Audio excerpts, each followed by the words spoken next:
The wind howled through the craggy hills of County Kerry, carrying with it the chill of an ancient sorrow. In the year 1847, amid the famine's grip on Ireland, the O'Connor family clung to their stone cottage on the edge of a misty bog. The land was barren, the potatoes rotted in the earth, and hunger gnawed at their bones like a relentless beast. Old Patrick O'Connor, the patriarch, sat by the hearth, his eyes hollow, his hands trembling as he clutched a worn rosary. His wife, Siobhan, stirred a thin gruel over the fire, her face etched with lines of worry. Their children, young Liam, barely 10, and little Maeve, with her wide, frightened eyes, huddled in the corner, whispering tales to ward off the night. The famine had taken much from them. Neighbors vanished, fields lay fallow, and the air was thick with the scent of death. But Patrick held a secret, a burden heavier than starvation. Years ago, in his youth, he had broken an oath sworn on the old standing stone at the hill's summit, a promise to honor the spirits of the land, to leave offerings at the fairy ring. In his arrogance, he had plowed through the sacred ground for a better harvest, dismissing the warnings of the elders. "'Tis but stone and soil," he had said, but the land remembered and the spirits did not forgive. That night, as the storm raged, a sound cut through the wind, a wail, low and mournful, rising like a tide from the bog. It was not the gusts howling through the cracks, nor the cry of a fox in the dark. It was a woman's lament, piercing and ethereal, carrying the weight of centuries. Siobhan froze, her spoon clattering to the floor. "The Banshee," she whispered, her voice trembling. Patrick's face paled, his rosary slipping from his fingers. The children clung to each other, their eyes wide with terror.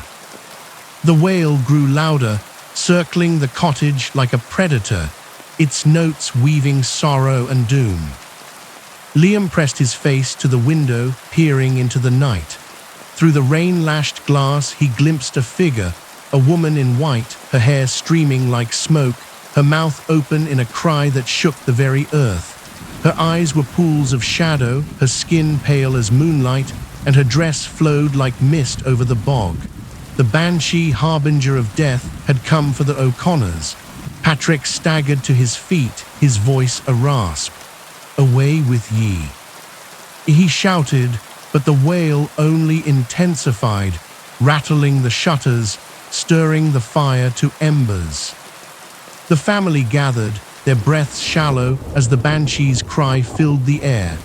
Siobhan lit a candle, muttering prayers to the saints, but the flame flickered as if mocked by the spirit. Maeve whimpered, burying her face in her mother's skirt. "What does she want, Ma?" she asked, her voice small. Siobhan held her close, her eyes on Patrick. "She comes for those who are to die," she said, her words heavy. But Patrick knew the truth. It was his oath, his sin, that had summoned her. The land's spirits had sent the Banshee, not to foretell death, but to claim it. As the night deepened, the wail ceased suddenly, leaving a silence heavier than the storm. The family dared not move, their hearts pounding. But outside, the figure lingered, her white form gliding through the rain, her eyes fixed on the cottage. Patrick knew he could not hide. He donned his coat, his hands shaking, and stepped into the night. The wind whipped at him, the rain cold as ice, but he pressed on toward the hill where the standing stone waited. The Banshee followed, her wail resuming, a dirge that echoed his guilt. The bog was treacherous, its ground soft and deceptive, but Patrick knew the paths. He climbed the hill, the stone looming like a sentinel. The Banshee's cry grew closer, her form appearing and vanishing in the mist. At the summit, he fell to his knees before the stone, his voice breaking. "Forgive me," he pleaded. "I broke the oath, take me not them." The wind stilled, and the Banshee appeared before him, her face a mask of sorrow, her eyes reflecting the pain of the land. Her wail softened to a whisper, a lament for the forgotten pacts, the desecrated ground. Siobhan and the children waited, the cottage silent but for the drip of rain. Hours passed, the storm abating, but Patrick did not return. In the dawn's grey light, they found him at the hill's base, his body cold, his face peaceful. The Banshee was gone, her wail silenced, but the family knew she watched. The famine raged on, but the O'Connors endured, their harvest sparse but untainted. Liam and Maeve grew, carrying the tale, warning others of the spirit's wrath. Yet the Banshee's cry lingered in the hills, a reminder that some debts could not be ignored. The days following Patrick's death were shrouded in a fog thicker than the bog's mist. The O'Connor cottage stood silent, its hearth cold, its occupants moving like shadows through the routines of survival. Siobhan rose before dawn, her hands raw from scrubbing the floors, as if to wash away the Banshee's presence. Liam took up his father's tools, mending the thatch roof with a determination that belied his youth.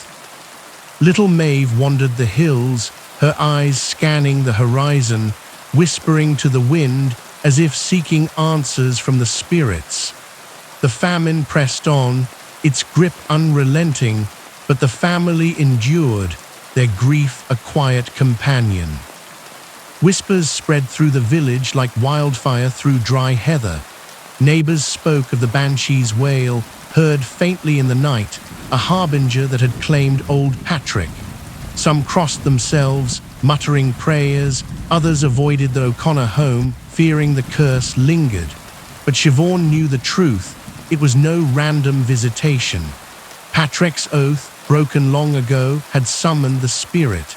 She had warned him once in their youth when he ploughed the fairy ring. "The hours she do not forget," she had said, her voice soft with the wisdom of her grandmother's tales. But Patrick, ever the stubborn farmer, had laughed it off, his eyes on the promise of a bountiful field. Now with Patrick gone, Siobhan felt the weight of that broken pact. The standing stone on the hill seemed to loom larger, its surface etched with symbols worn by time and rain. She visited it at dusk, leaving offerings, a crust of bread, a sprig of heather, whispering apologies to the land. Liam accompanied her once, his small frame tense, his eyes darting to the shadows. "Was it really the Banshee, Ma?" he asked, his voice a mix of fear and curiosity. Siobhan knelt by the stone, her fingers tracing its rough surface. "Aye, lad, she's the messenger of the old ones, the keener for the dying, but she comes for those who owe a debt." The nights grew longer, the famine's toll heavier. Maeve fell ill, her cheeks flushed with fever, her cough echoing through the cottage. Siobhan tended her with herbs gathered from the bog, her heart heavy with dread. As the child's breaths grew shallow, the wind picked up, carrying a familiar sound, a wail distant but clear, rising from the hills. Liam bolted upright from his pallet, his eyes wide. "She's back," he whispered. Siobhan clutched Maeve closer, her prayers fervent, but the wail grew nearer, circling the cottage like a vulture. The Banshee appeared at the window, her white form glowing in the moonlight, her hair whipping in the wind. Her cry was softer now, a lament filled with sorrow rather than menace. Siobhan rose, her legs unsteady, and opened the door to the night. The spirit stood on the threshold, her eyes pools of ancient grief, her dress flowing like river mist. "Why do you come again?" Siobhan demanded, her voice breaking. The Banshee did not speak, but her wail shifted, weaving images in Siobhan's mind. The standing stone, Patrick's plough cutting through the earth, the spirit's rage unleashing the blight. Siobhan understood. The famine was no mere misfortune, it was the land's revenge, amplified by the broken oath. The Banshee was not the cause but the voice, the keener for Ireland's suffering. "What must we do?" Siobhan pleaded. The spirit's cry softened to a whisper, guiding her vision to the bog, a hidden spring untouched by the blight where clean water bubbled. The Banshee faded, her wail trailing into silence, leaving Siobhan with a spark of hope. At dawn, Siobhan led Liam to the bog, following the spirit's guidance. They found the spring, its water clear and sweet, a gift from the land. They carried it home, bathing Maeve's brow, mixing it with the gruel. The child's fever broke, her cough easing, color returning to her cheeks. The family drank from the spring, their strength renewed, the famine's grip loosening just enough to survive. But the Banshee's presence lingered. On stormy nights, her wail echoed through the hills, a reminder of the debts owed. Siobhan taught her children the old ways, to honor the standing stone, to leave offerings at the fairy ring, to listen to the land's whispers. Liam grew strong, his hands tilling the soil with respect, his eyes ever watchful. Maeve, with her wide eyes, spoke of the White Lady as a guardian, not a curse. Years passed, the famine a scar on Ireland's soul. The O'Connors endured, their cottage a beacon of resilience. But the Banshee remained, her cry a thread in the wind, keening for those who forgot the old pacts. And in County Kerry, the legend grew, a spirit not of death alone, but of memory, a wail that bound the living to the land's ancient heart. The mist clung to the hills of County Kerry like a mourner's veil, its tendrils curling through the bog where the O'Connor cottage stood, a solitary sentinel against the ravages of time. The famine had retreated, its claws loosened by the spring's gift, but Ireland bore its scars, empty fields, abandoned homes, and whispers of hunger that lingered in the wind. Siobhan O'Connor moved with quiet purpose, her hands tending a modest garden, coaxing life from soil that had once betrayed her. Liam, now a sturdy lad of 12, worked the fields, his father's old scythe balanced in his calloused hands. Maeve, her health restored, roamed the hills, her laughter a fragile light in the gloom, though her eyes often turned to the standing stone, as if expecting its shadow to speak. The Banshee's wail had not returned since the night Siobhan found the spring, but its echo lived in the family's bones. They honored the land now, leaving offerings of bread and milk at the fairy ring, whispering thanks to the spirits their ancestors had revered. Siobhan taught her children the old tales, stories of the Ow's She, the fairy folk who guarded Ireland's heart, and of the Banshee, their keener, whose cry was both warning and judgment. "She's no mere ghost," Siobhan said one evening, her voice low by the hearth. "She's the voice of the land, mourning its wounds, calling those who break its trust." Liam listened, his jaw set, while Maeve clutched a woven charm, her eyes wide with the weight of her mother's words. The village, too, had changed.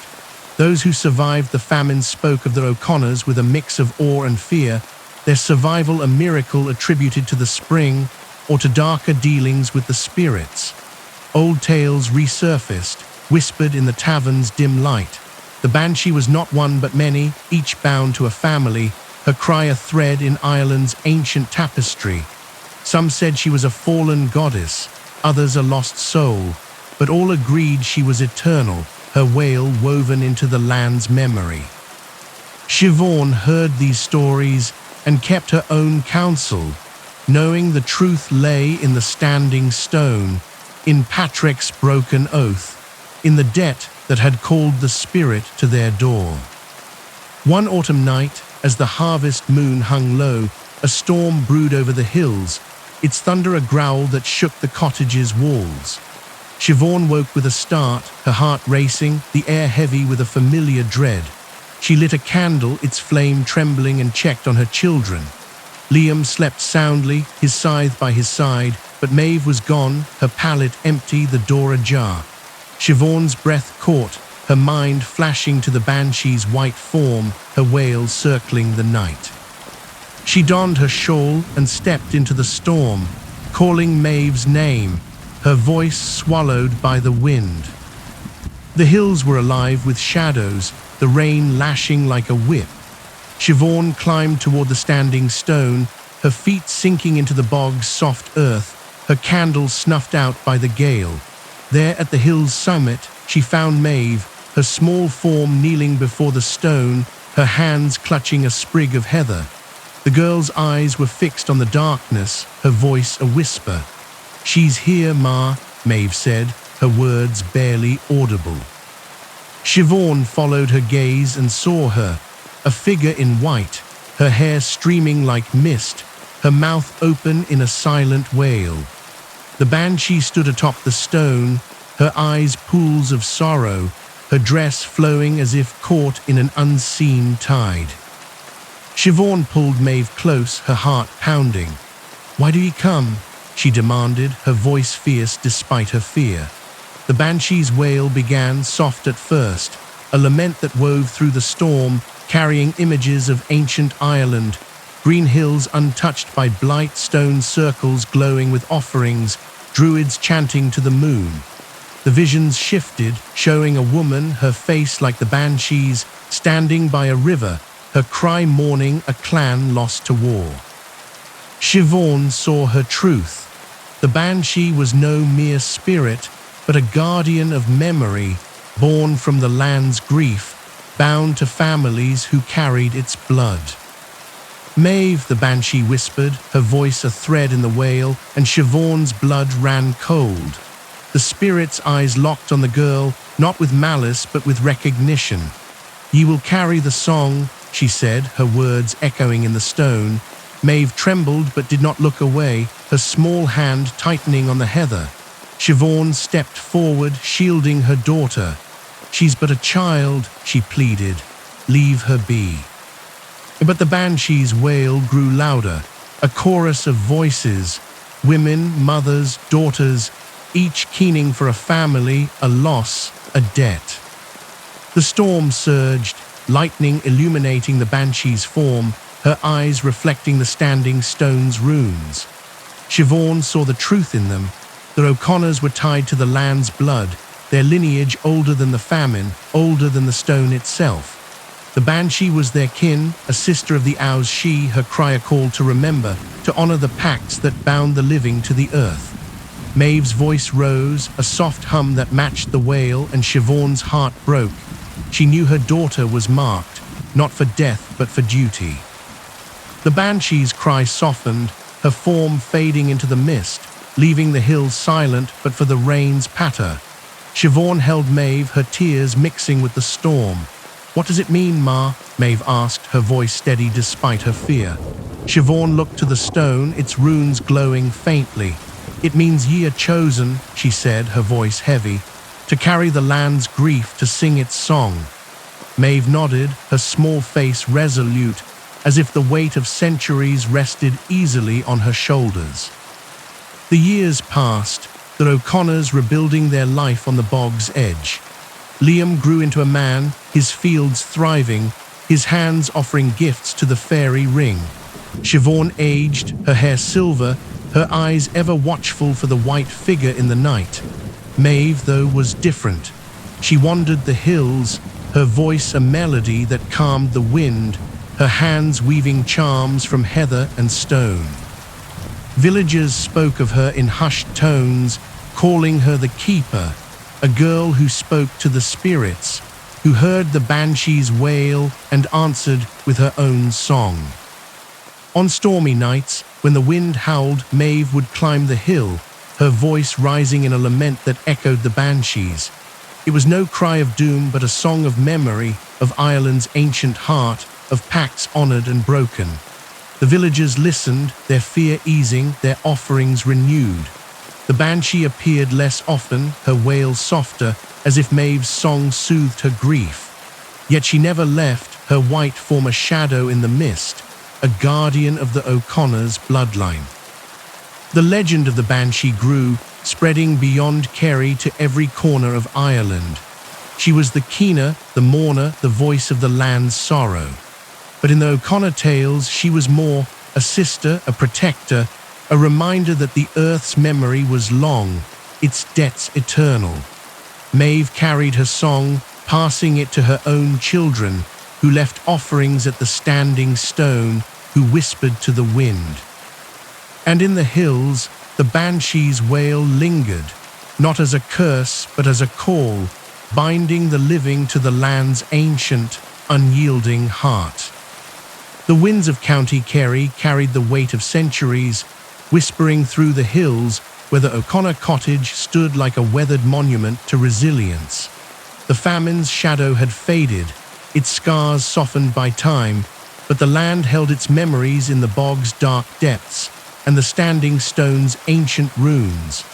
Siobhan O'Connor, her hair now fully silvered, moved with a quiet strength, tending the garden that bloomed against the odds. Liam, grown into a broad-shouldered man, worked the fields with reverence, his offerings of milk and bread left faithfully at the fairy ring. But it was Maeve, now 16, who carried the land's heart in her voice, her songs weaving through the mist, a melody that answered the Banshee's wail and soothed the spirit's unrest. Maeve had become the keeper, a title whispered by villagers who no longer shunned the O'Connors but sought their blessing. Her presence was a light in the gloom, her eyes bright with a wisdom beyond her years. She wandered the hills, her hands crafting charms from heather and stone, her voice rising in laments that calmed the storms. The villagers brought her gifts, woven baskets, polished pebbles, seeking her songs to ward off misfortune. Yet Maeve felt the Banshee's gaze, a shadow in the fog, her white form appearing on stormy nights, her wail a soft echo that spoke not of death, but of duty. Maeve understood. She was bound to the land, her songs a thread in the tapestry of Ireland's ancient gods. The standing stone, etched with runes older than the church bells in distant towns, was Maeve's sanctuary. She climbed the hill at dusk, her bare feet steady on the bog's treacherous paths, her voice rising in a melody that blended with the wind. The runes glowed faintly, their shapes telling stories of the Tuatha Dé Danann, the divine folk who once walked Ireland's green heart. Siobhan had spoken of them, gods of light and shadow, whose blood ran in the land, whose grief birthed spirits like the Banshee. Maeve felt their presence in the stone, in the bog's hidden springs, in the wail that lingered on the edge of hearing. She sang to them, her voice a plea and a promise, honoring the pacts her father had broken. One winter night, as frost glittered on the hills, a stranger arrived in the village, a scholar from Dublin, his coat fine but worn, his eyes sharp with curiosity. He called himself Eamon Kelly, a collector of folklore, drawn by tales of the O'Connor keeper and the Banshee's wail. He sought Siobhan at the cottage, his notebook filled with sketches of standing stones and notes on ancient rites. "I've heard of your Maeve," he said, his voice smooth but probing.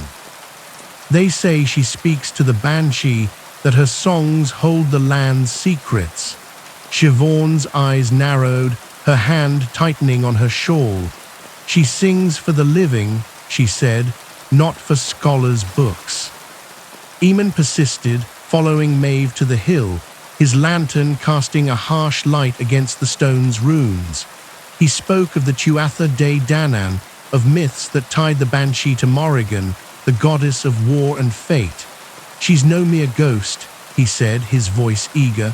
"She's a remnant of the old gods, bound to families like yours, her cry a call to restore balance."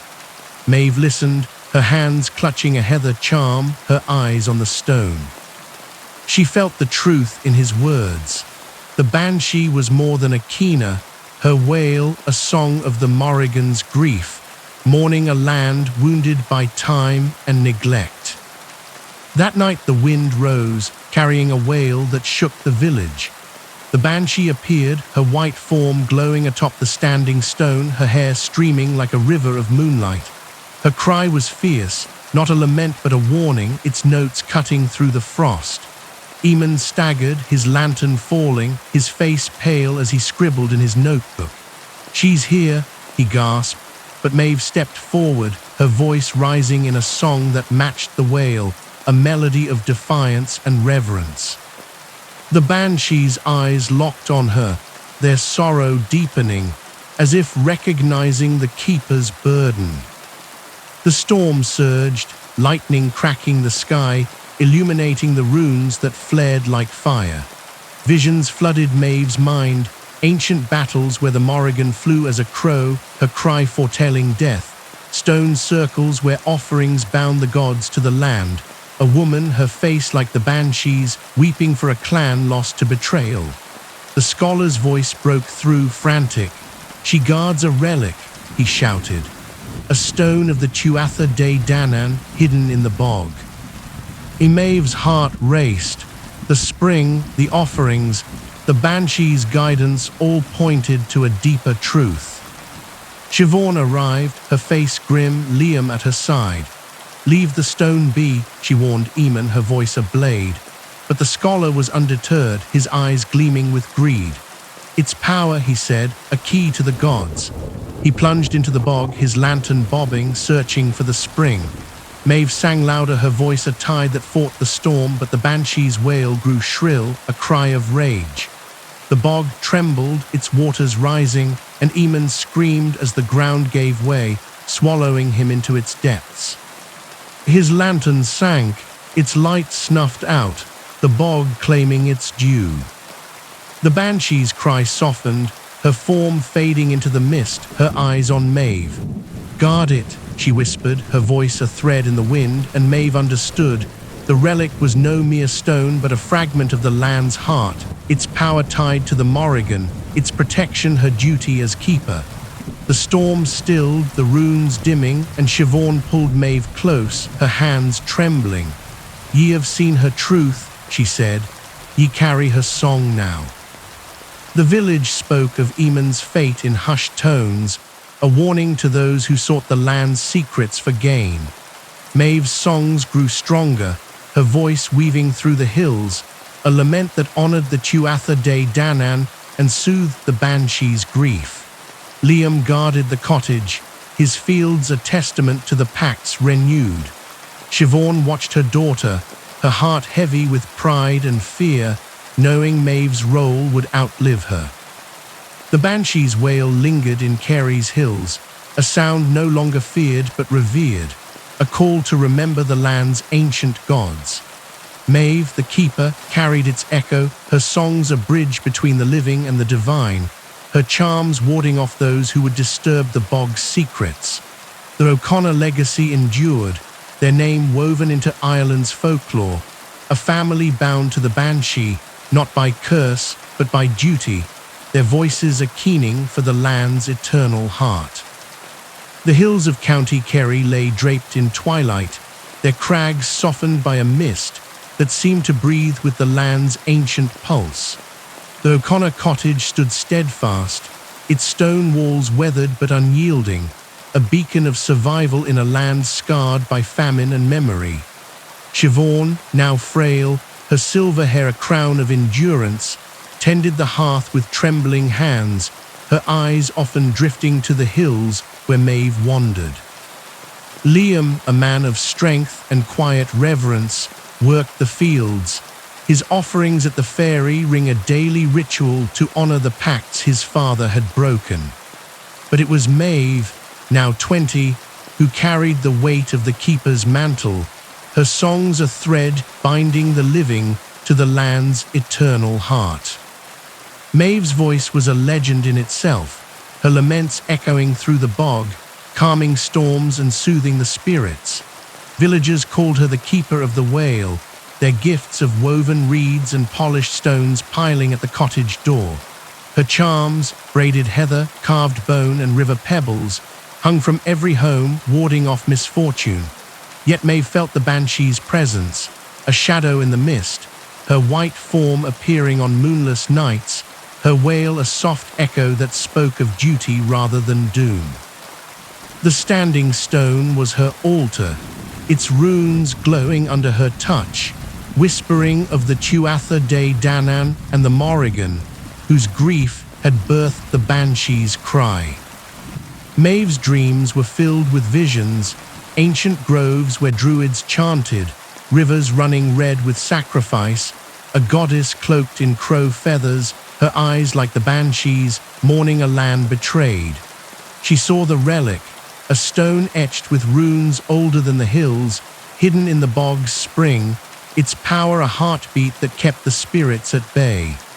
Maeve guarded it, her songs a shield, her presence a promise to the land. But the world beyond Kerry was changing. Roads crept closer, churches rose, and the old ways faded, their secrets coveted by those who saw power in the past. One spring, as the bog bloomed with wildflowers, a new threat arrived. A man named Father Declan, a priest from Cork with a zealot's fire in his eyes. He came to the village, his black robe stark against the green hills, preaching of a god who would cleanse Ireland of its pagan shadows. He spoke of the Banshee as a demon, her wail a blasphemy, and the standing stone as an idol to be shattered. The villagers, torn between fear and faith, whispered of his sermons, their offerings dwindling. Siobhan watched him with a wary gaze, her hands clutching a charm Maeve had made. "He'll bring ruin," she warned Liam, her voice low. "He seeks what's not his." Father Declan sought Maeve, finding her at the standing stone, her voice rising in a lament that stilled the wind. "You summon devils, girl," he said, his cross raised like a weapon. Maeve met his gaze, her eyes steady, her hands tracing the stone's runes. "I sing for the land," she replied, her voice a melody that carried the Banshee's echo. The priest's face darkened, his fingers tightening on his cross.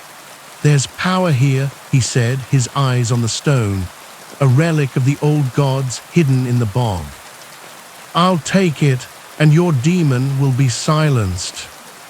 That night the hills trembled, the air thick with a coming storm. Maeve woke to the Banshee's wail, sharp and urgent, circling the cottage like a hawk. She slipped into the night, her bare feet steady on the bog's paths, her heart pounding with the land's warning. At the spring, she found Father Declan, his lantern casting harsh light, his hands digging into the mud, seeking the relic. The water churned, its surface rippling as if alive, and the Banshee appeared, her white form glowing, her wail a roar that shook the earth. "Leave it," Maeve shouted, her voice blending with the spirit's cry, but the priest pressed on, his cross gleaming, his chants a challenge to the old gods. The bog rebelled, its waters rising, tendrils of mud curling like fingers around Declan's legs. He screamed, his cross falling, his lantern sinking into the spring. The Banshee's wail grew deafening, a chorus of the Morrigan's rage, her eyes blazing with the fire of betrayed gods. Maeve sang, her voice a desperate plea, weaving a melody that begged the land for mercy. Visions flooded her, the Tuatha Dé Danann retreating to the hills, their power bound in the relic, their grief-given voice in the Banshee. She saw Declan's sin, his greed for power, his denial of the land's truth. Spring erupted, water and mud swallowing the priest, his screams fading into the bog's depths. The Banshee's cry softened, her form hovering over the spring, her eyes on Maeve. "You are the keeper," she whispered, her voice a tide of sorrow and strength. "Guard the heart." The spirit faded, her wail trailing into the night, leaving Maeve alone, her hands trembling, the relic untouched in the spring's depths. She fell to her knees, her song a quiet lament, honoring the land that had spared her but claimed another. Siobhan and Liam found her at dawn, the bog calm, the spring's water clear once more. Siobhan held her daughter, her eyes filled with pride and fear. "Ye have faced her," she said, her voice soft. "Ye have faced the land." Liam stood guard, his scythe ready, his eyes scanning the hills for new threats. The village was silent, Father Declan's fate a warning whispered in the tavern. The Banshee's wail had saved the relic, but it had marked Maeve deeper, her role as keeper no longer a choice but a destiny. Maeve's songs grew stronger, her voice a beacon that drew pilgrims to the hills. They came seeking her charms, her laments, her connection to the old gods. The standing stone became a shrine, its runes etched in their hearts, its offerings a river of bread, milk, and flowers. Siobhan passed in her sleep, her face peaceful, her hand clutching Maeve's charm. Liam married, his children learning the old ways, their laughter mingling with Maeve's songs. The Banshee appeared rarely now, her wail a soft echo, a guardian's watch over the keeper's line. The legend of the Banshee spread, woven into Ireland's soul. She was the keener, the mourner, the voice of the Morrigan's grief, but in Kerry she was Maeve's sister, her cry a call to honour the land's ancient pacts. The O'Connors endured, their cottage a light in the mist, their legacy a song that bound the living to the gods. And in the hills, the Banshee's wail lingered, a melody of sorrow and strength, a reminder that the land's heart beat eternal, its debts guarded by a keeper's voice. The hills of County Kerry shimmered under a veil of dawn mist, their crags softened by the first light, as if the land itself exhaled a sigh of ancient peace. The O'Connor cottage stood resolute, its stone walls etched with the weight of survival, its hearth a flicker of warmth against the bog's eternal chill. Maeve, now in her 30th year, carried the keeper's mantle with a grace that belied its burden. Her hair streaked with silver like her mother, framed a face weathered by wind and wisdom, her eyes bright with the land's secrets. Her songs wove through the hills, a melody that stilled the storms and bound the living to the old gods. The standing stone, its runes glowing faintly under her touch, was her sanctuary, a bridge to the Tuatha Dé Danann and the Banshee who guarded their legacy. Liam's fields thrived, his children, 2 boys and a girl, their laughter echoing their mother's, learning the old ways at Maeve's knee. They left offerings at the fairy ring, their small hands placing bread and milk with care, their voices joining her laments in halting but earnest notes. The village revered Maeve, their keeper, her charms adorning every door, her songs a shield against the shadows. Yet the Banshee's wail lingered, a soft echo on stormy nights, her white form glimpsed in the mist, her eyes fixed on Maeve with a sorrow that spoke of unfinished debts. Maeve felt her presence, not as a threat, but as a sister, a voice of the Morrigan's grief, calling her to complete the land's song. The years had brought change to Kerry, roads widened, churches multiplied, and the old ways faded under the weight of progress. Yet the bog remained untouched, its spring a hidden heart, its relic guarded by Maeve's vigilance. She taught Liam's children the runes, the offerings, the stories of the Tuatha Dé Danann, whose light had retreated to the hills but never vanished. The Banshee's cry was rare now, her appearances fleeting, as if Maeve's songs had soothed her ancient pain. But Maeve knew the land's memory was long, its pacts eternal, and her role as keeper would not end with her. One winter, as frost painted the hills in silver, a new challenge emerged. A merchant from Galway, Seamus O'Rourke, arrived with a cart of wares and a hunger for power. He had heard whispers of the O'Connor keeper, of a relic in the bog that held the god's strength. His eyes gleamed with greed, his voice smooth as he spoke to the villagers, promising wealth if they revealed the spring's secret. Some wavered, their faith shaken by years of hardship, but most held firm, their trust in Maeve unshaken. Liam confronted him, his scythe in hand, his voice steady. "Leave our land," he warned. "The bog takes what it's owed." Seamus laughed, his men at his back, their lanterns casting harsh light across the hills. "Superstition," he scoffed, "for a trinket I'll sell to kings." That night he led his men to the bog, their shovels tearing at the earth, their lanterns bobbing like false stars. Maeve felt the land's unrest, the spring's waters trembling, and her heart sank. She climbed the hill to the standing stone, her voice rising in a lament that shook the mist.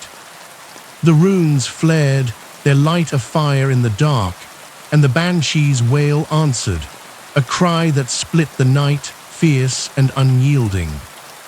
The bog awoke, its waters rising, mud curling like tendrils around the intruders. Seamus's men screamed, their lanterns sinking, their bodies claimed by the earth. The merchant stood defiant, his knife gleaming as he dug toward the spring, his chants mocking the old gods. Maeve sang louder, her voice a tide that wove with the banshees, calling the Morrigan's wrath. The spirit appeared, her white form blazing, her hair a storm of moonlight, her eyes burning with the fire of ancient battles. You defile the heart. She roared, her wail a chorus of the Tuatha Dé Danann, their voices echoing through the ages. Visions flooded Maeve, the Morrigan, cloaked in crow feathers, standing over fallen warriors, stone circles glowing with offerings, the relic, a shard of the Lia Fail, Ireland's stone of destiny, hidden to protect the land's soul. The Banshee was her daughter, a keener born of grief, bound to families whose blood carried the god's light. Maeve saw her own lineage, a thread from the Tuatha Dé Danann, her role as keeper a sacred charge. She stepped into the bog, her song a shield, her hands outstretched to the spring. Seamus lunged, his knife aimed at Maeve, but the Banshee's wail surged, a force that shook the earth. The bog opened, swallowing him, his scream silenced as the spring reclaimed its guardian. The Banshee's cry softened, her form hovering over Maeve, her eyes no longer sorrowful but radiant. You are the last, she whispered, her voice a melody of stars. The land's heart is yours. The spirit reached out, her hand grazing Maeve's, and a warmth spread, a light that burned away the keeper's fear. The Banshee faded, her wail trailing into silence, leaving the bog calm, the spring untouched. Maeve returned to the cottage, her heart heavy with the truth. The Banshee was no mere spirit, but a daughter of the Morrigan, her cry a call to preserve Ireland's ancient soul. Maeve was the last keeper, her lineage the final thread of the Tuatha Dé Danann's blood. She taught Liam's children her songs, her charms, her reverence, knowing they would carry the land's memory without her burden. The village mourned the merchant's fate, their faith in the old ways restored, their offerings piling at the standing stone. Maeve lived to an old age, her voice never faltering, her songs a light in Kerry's hills. She passed on a quiet night, her hand clutching a heather charm, her face peaceful as the Banshee's wail sang her to rest. Liam's daughter, Aisling, took up the songs, her voice softer but steady, a keeper in name if not in blood. The cottage endured, its walls a testament to the O'Connors' legacy, its hearth a flame that warmed the land's heart. The Banshee's wail lingered in Ireland's hills, a sound no longer feared but cherished, a melody of grief and strength. She was the Morrigan's daughter, the keener of clans, her cry a reminder of pacts that bound the living to the gods. In Kerry, her legend grew, woven with Maeve's songs, a tale of a keeper who faced the land's wrath and won its love. The O'Connors' name lived on, their story a thread in Ireland's tapestry, their voices a song that echoed through the ages, binding the land to its eternal, unyielding heart.